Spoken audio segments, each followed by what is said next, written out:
Good morning, everybody. We successfully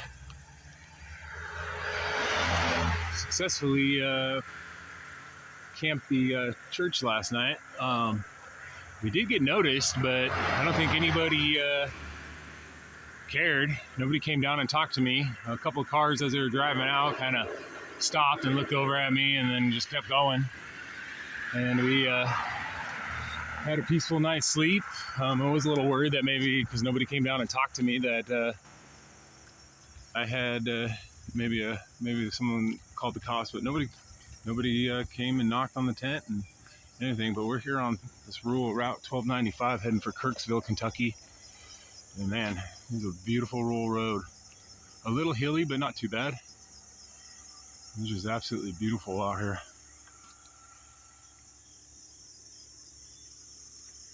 Nice and quiet. And as you notice, come on, Frey, let's go this way. Over here. Frey is in good spirits. Come on, come on. Even in the country's got to stop and pee. So yeah, good night's sleep. Woke up this morning and filtered some water in the little creek they had out front. And hit the road. And as soon as we got out onto Highway 52, which just like this highway, there's no shoulder.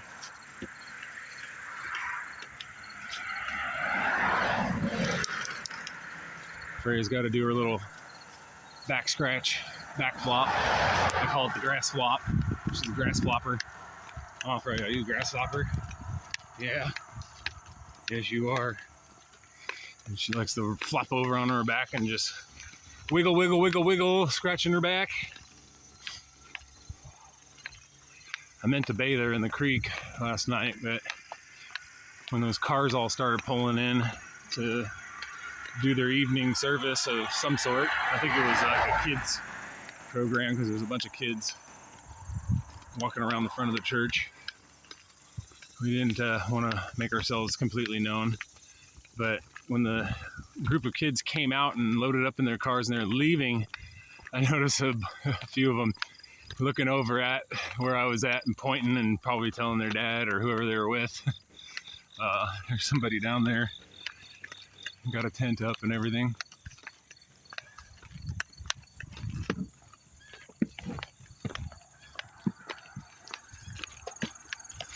But nobody said anything, so it was all right. We were okay.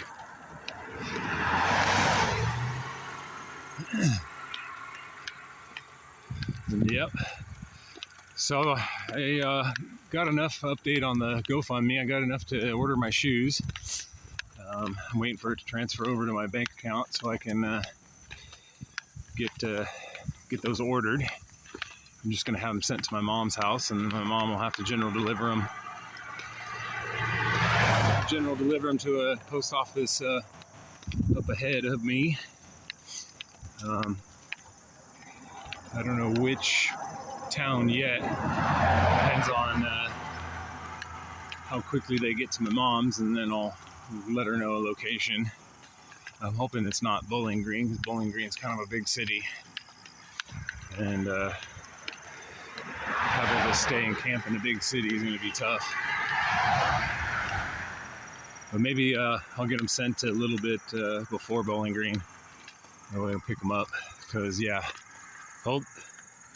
the whole side of my shoe here split out from walking on the non-existent.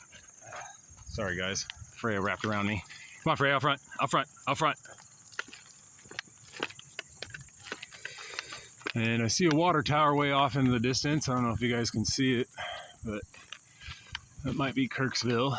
So I'm thinking maybe, about 4 or 5 miles. If we don't get picked up first. But yeah, we've definitely got away with camping there. And yeah, like I said, I got up this morning and filtered a bunch of water in that creek. and washed up a bit.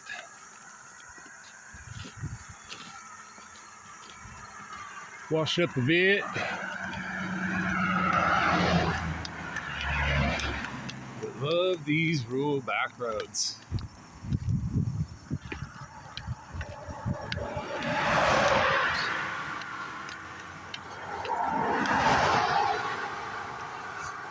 Man, the people that come out of Richmond, Kentucky on that Highway 52, they are just flying. I think it's like a 45 mile per hour roadway for the first few miles outside of that. And people just fly. And I notice a lot of, because Eastern Kentucky University's in that town, a lot of the abbreviation EKU, a lot of EKU stickers and EKU stickers and youngsters driving their trucks and vehicles way too fast. But hey, I did that when I was a kid too. Nobody, when you're young, you're in a hurry. And when you're older, you're not in a hurry. You want everything to slow down.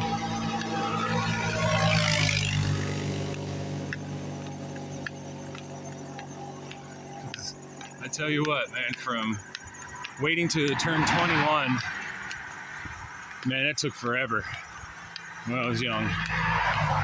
And then since I've turned 21, 24 years have flown by like nothing. Like, I still feel like I'm in my 20s. Maybe not physically so much anymore, but mentally and somewhat physically. But time just flies by now. I can only imagine how much quicker it's going to be to when I turn 60. It's 15 years away.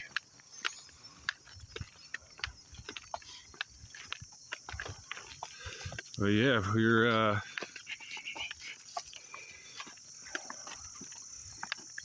we just moved into Libra.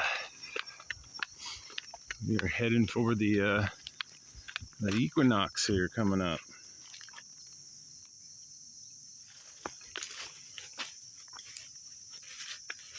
The days are getting shorter. Go.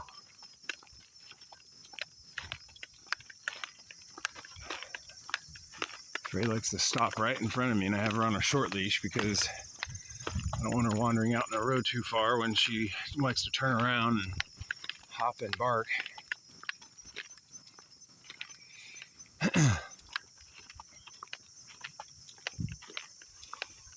See some cows. But this is what the highway I wanted to get to because I knew it wasn't going to be as well trafficked.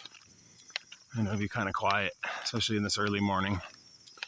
I mean, I'm sure people going from Kirksville to Richmond to shop and back probably get some of that traffic, but I don't foresee getting a ton of traffic like the 52 because that'll take you down to the interstate.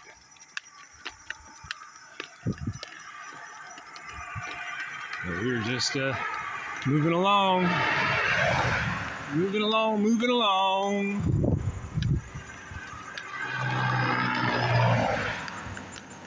On the last little leg of this walking journey, and yeah, like I said before, this is going to be the last walking adventure for Freyja and I, and we're going to save up to get some kind of either like a shuttle bus or a small school bus,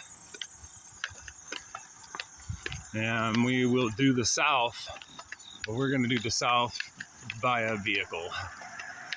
Go, go.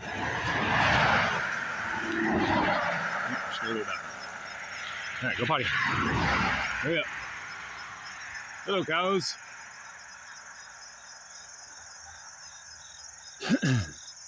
Come on, go potty.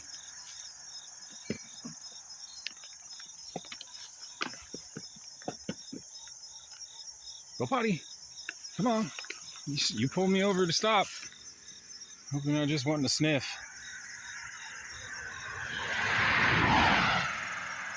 Well, yeah, we're definitely going to be getting some kind of mobile vehicle for the next leg of our adventures.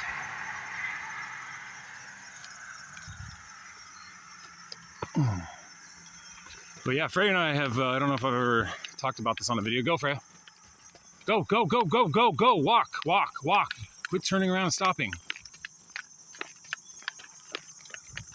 But Freyja and I have, I've had her since the summer of 2016 when she was 8 weeks. Like August, I got her. And by April of 2017, we took off and started traveling. We left the Sierra Nevada mountain range. We were about an hour north of Yosemite National Park in a town called Sonora, California.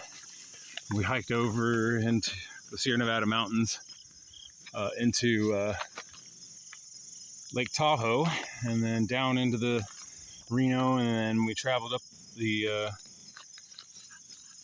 eastern side of the Sierra Nevada mountains, you know, scraping the desert. And then we came back over the Sierra Nevada mountains via a logging road that I found on a map. Back then I used to carry like a actual map. And we took a logging road all the way through the Sierra Nevada mountains out of via Gray Eagle, Nevada, or Gray Eagle, California. It's right on the border, I think. And we came all the way through on this trail down to Oroville, and we got picked up and had some work for a couple of weeks on a cannabis farm just outside of Clear Lake, California. And after a couple of weeks, I had enough money, and we took off and headed for Fort Bragg on the coast of California. And then we traveled up to Garberville and Arcata, and met a couple that had a van and gave us a hitch to Ashland, Oregon, where Freyja and I just decided to stay there. There was a bunch of travelers there. And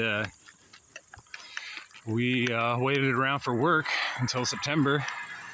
I mean, we were only there probably for a month and a half before work came. And we worked the hemp fields. That was right when the hemp boom took off in Oregon. And actually stuck around that area between Grants Pass and Ashland, Oregon for, 2, maybe 3 years. Living out of a backpack, didn't have a house, didn't have an apartment or anything. We got housed up one season, the very first season, when we were doing all the trim work and field work in Ashland, in an old rundown house that all the workers were staying in. But other than that, all the other jobs were camping on the property that we were working. And then after that, go, Freyja, come on, quit stopping. Go.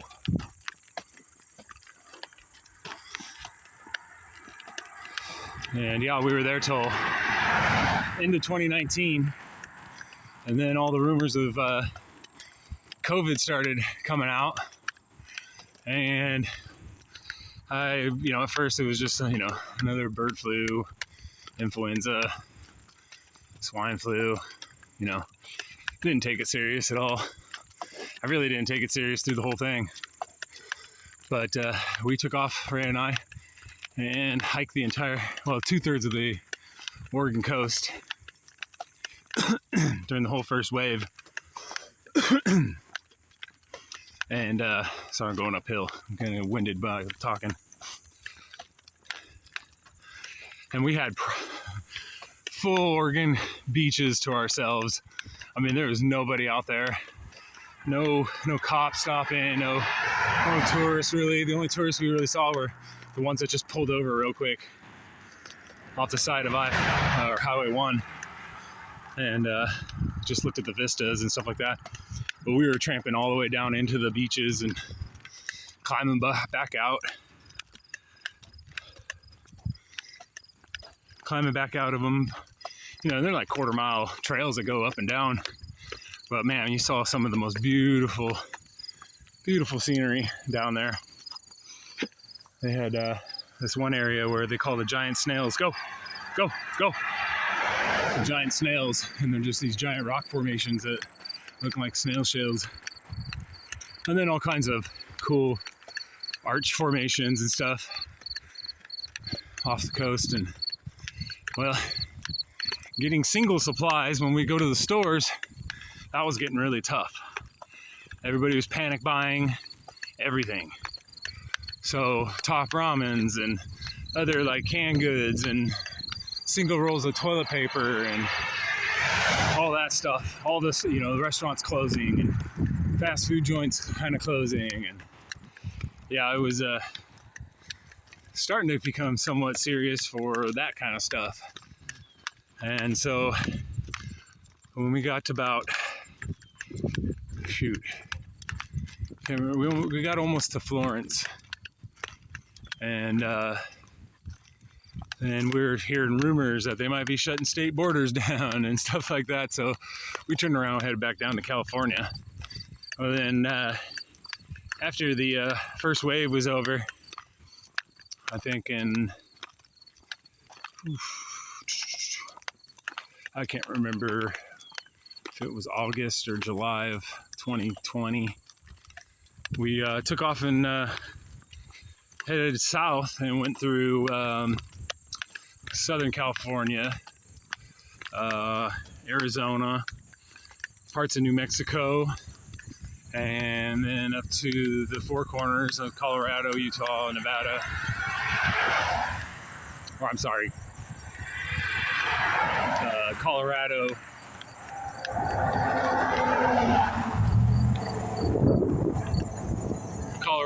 Nevada, Arizona, New Mexico, Four Corners, and then we went up into western Colorado in the high desert, and then up through Utah, little parts of Idaho, and then we came back to Oregon for the harvest season of that year, and then from there went up to Washington and over through the panhandle of Idaho and to Montana, where we stayed in Montana for a year and a half, 2 years almost, and got an apartment and everything, had a job printing t-shirts at the t-shirt shop in Missoula, Montana. Is the oldest first screen printing shop in Missoula. Started back in the 70s. Great group of guys that worked there, and the owner was super cool. If you're ever in Missoula and you need t-shirts, go to the t-shirt shop. I don't know how much longer they're going to be open for. The owner was trying to sell the place and retire. But great group of guys and gals. Everybody at the t-shirt shop, I say hello, love y'alls.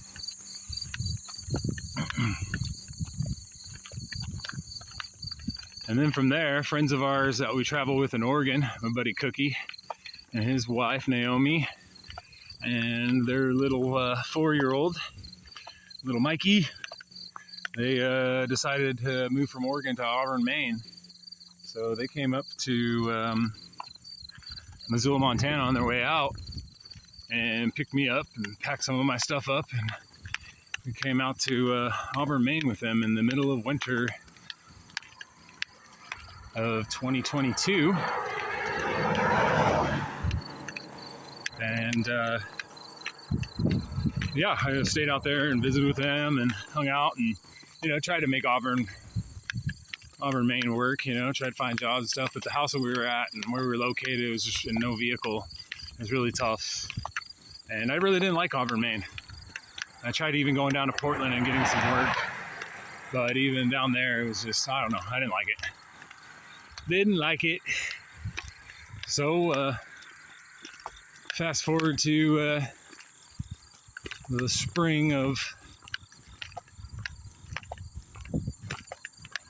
let's see, is that winter 2022? Yeah, and so after New Year's 2023, spring of 2023, this year we took off from Auburn, Maine. And then if you guys go back to the very first video of this adventure, that's where we started. So we've been travel for the past 7 years. 6.5, 7 years, something like that. My math is not on right now. And yeah, we've just keep adventuring.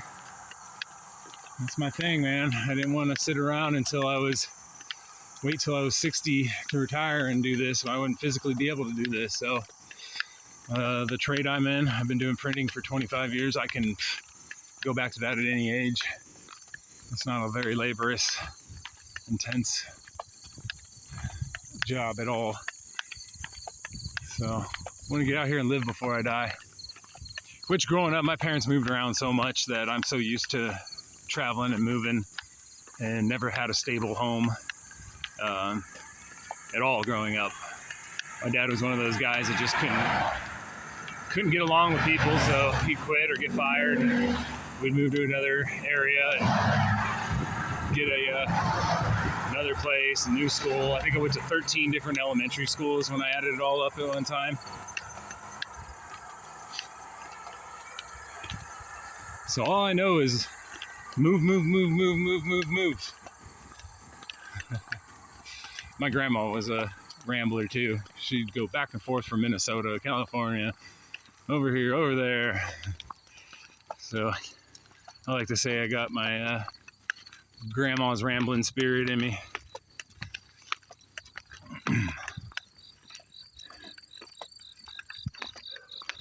I think the longest I've lived in one place or one area, not one actual house, one area was when I lived in Oakland, California from 2000 to 2011. I was originally born in Hayward, California, which is just south of Oakland by a few miles. And I've lived all over Central California to Southern California.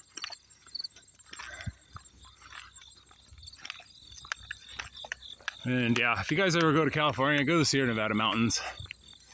You know, you can visit the San Francisco Bay Area for the weekend or a week or whatever, and then get out. But I recommend spending some time in the Sierra Nevadas. It's beautiful. Go through the gold mining little towns and Yosemite National Park and check out all the mountain ranges. And there's still gold up in them hills. My middle brother, who's a year and a half younger than me, he's up there gold panning all the time with a group of guys. And they find gold all the time.